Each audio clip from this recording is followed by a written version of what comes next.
Why would Trump blurt out so publicly what he said yesterday about China and its potential investigation into the Bidens? You put yourself in Trump's mind as past behavior. It's pretty simple. What you do is you blurt out publicly what you're being investigated for allegedly saying privately, and by doing so, you sort of blunt, you soften, you normalize the accusations against you. Essentially, you're also making a mockery of the charges against you. It's trying to turn your accusers into fools.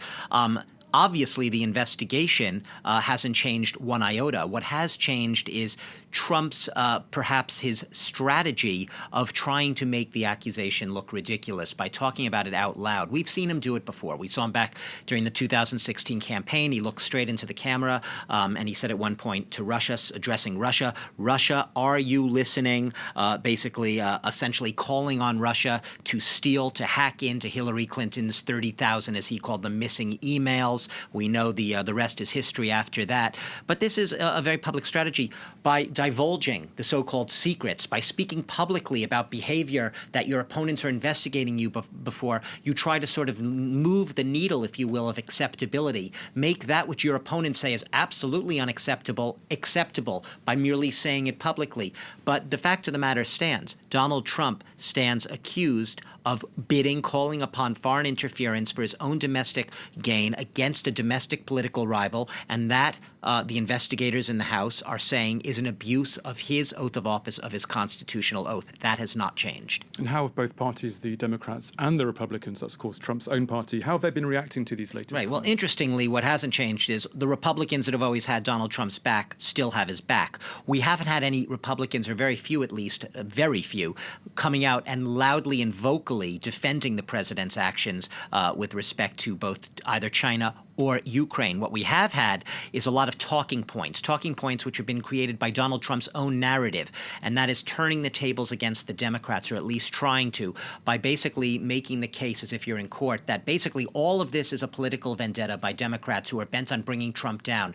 They still, in the words of some Republicans, have problems with the fact that Donald Trump was elected. This is not, the talking points from the Republicans are not that this has anything to do about a constitutional, congressional imperative incumbent on Congress to investigate a president if a whistleblower comes forward and there are legitimate concerns of holding the president to account, whether or not that president's abused power. This is all about the Democrats still disgruntled and trying to litigate a past election. So that's the official response. As Hillary Clinton, though, she tweeted on the Democratic side, someone should inform the president that an impeachable offense committed on national television still counts as an impeachable offense. So no, he doesn't have that many ardent defenders among the Republicans, but you do have a lot of smoke and mirrors, a lot of diversionary tactics, Republicans trying to shift the narrative away from the Democrats, as they would see it, motivations for pursuing this House impeachment inquiry. Democrats, meanwhile, standing their ground, calling on the Republicans. They want to get everyone on record as to, are they defending this president or not? And they want them to come out. They think that this is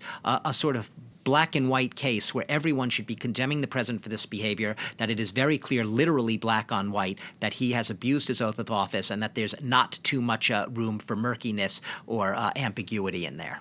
And we're also, Doug, hearing reports at the current time of a new whistleblower potentially coming forward. Yeah, a new whistleblower. This is in the Washington Post. There's been a report.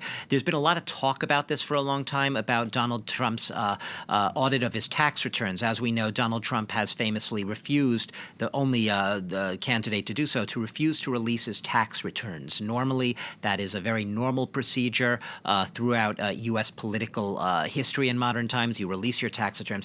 He never did that. A whistleblower at the Internal Revenue Service, which is the overarching tax body agency in the United States, came forward with a complaint reporting that he was told, and this echoes a lot of the Ukrainian whistleblower complaint, told that at least one political appointee, and those are the key words, a political appointee at the Treasury Department, which conducts these audits, attempted to interfere in the annual audit of either the president or the vice president. It's not clear.